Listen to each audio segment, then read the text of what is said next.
Honorable Mohamed Aïb Dafé se prépare.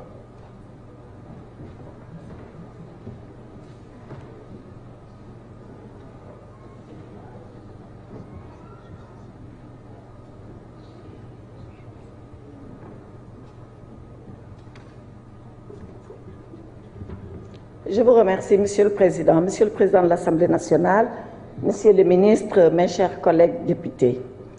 Monsieur le Président, je voudrais commencer par un constat qui n'est pas agréable, mais qui malheureusement nous renvoie à la réalité de notre législature. Nous avons inauguré cette législature par 2 négations. Il y a moins d'une semaine, nous avons radié un collègue député, en l'occurrence Barthélémy Diaz. Et aujourd'hui, voilà qu'on nous demande de encore rentrer dans la négation de 2 institutions de la République. Je pense que pour le symbolisme, pour le formalisme, nous aurions pu inaugurer notre législature par des actes positifs et éviter des actes négatifs.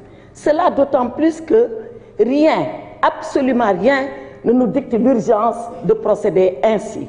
Parce que pendant que nous le faisons, dans la négation des institutions, dans la négation de nos collègues, voilà que la loi de finances initiale, elle nous attend. Les Sénégalais attendent leur budget. Ils attendent de comment ils vont être gouvernés. Ils attendent avec quels moyens ils seront gouvernés. Une loi de finances rectificative également nous attend. Comment avez-vous financé les élections législatives qui n'étaient pas inscrites à la loi de finances initiale de 2024?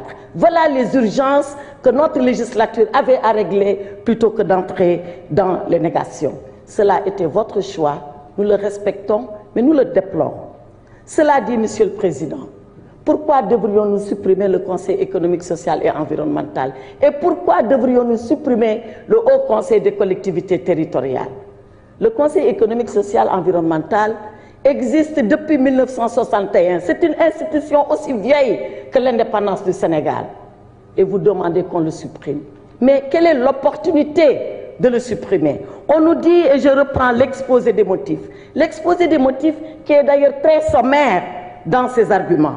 L'exposé des motifs nous dit, sous ce rapport, le contexte national actuel laisse apparaître le besoin de resserrement de nos institutions. Besoin de resserrement. Il y a des institutions qui sont consubstantielles à l'État. Il y a des institutions qui sont vitales à la démocratie. Il y a des institutions qui sont tout simplement nécessaires pour le dialogue que nous devons avoir, les institutions et les citoyens. C'est le cas du Conseil économique, social et environnemental. Et on l'a dit ici du haut de ce pupitre pour que je ne le répète pas. Je voudrais tout simplement reprendre l'honorable député Tafsir Choy. Qu'est-ce qu'il a raison de dire si le président, si le gouvernement pense que le Conseil économique, social et environnemental n'est pas nécessaire? Qu'a-t-il à recevoir les patrons? Parce que ce sont les patrons d'entreprise, ce sont nos capitaines d'industrie, ce sont les ordres professionnels qui dialoguent ainsi avec la présidence de la République et le gouvernement. Voilà à quoi sert le Conseil économique, social et environnemental. Et dans tous les pays du monde, dans toutes les démocraties du monde, vous retrouverez une telle institution.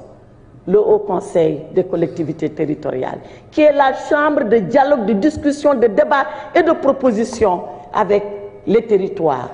C'était le parachèvement de la loi de décentralisation de 1996.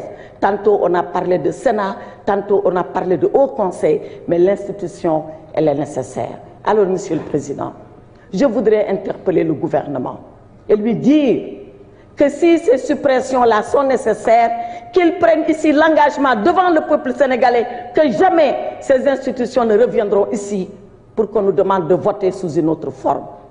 Qu'ils prennent l'engagement solennel et devant le peuple sénégalais. Cela dit, j'entends ceux-là qui ont dit institution budgétivore. J'entends ceux-là qui ont dit ça prend de l'argent. Si seulement le gouvernement, avec la suppression de cela, entend faire des écoles, des hôpitaux, des routes, les Badianougor et tout ce qu'on a dit, le gouvernement n'a qu'à démissionner ici et maintenant. Parce que le propre d'un gouvernement, c'est d'avoir ces institutions et de conduire la politique de développement au profit des Sénégalais. Les deux ensemble et en même temps, comme l'a fait pendant 12 ans le président Macky Sall à la tête de ce Sénégal. Je vous remercie, Monsieur le Président. Merci beaucoup. Merci beaucoup.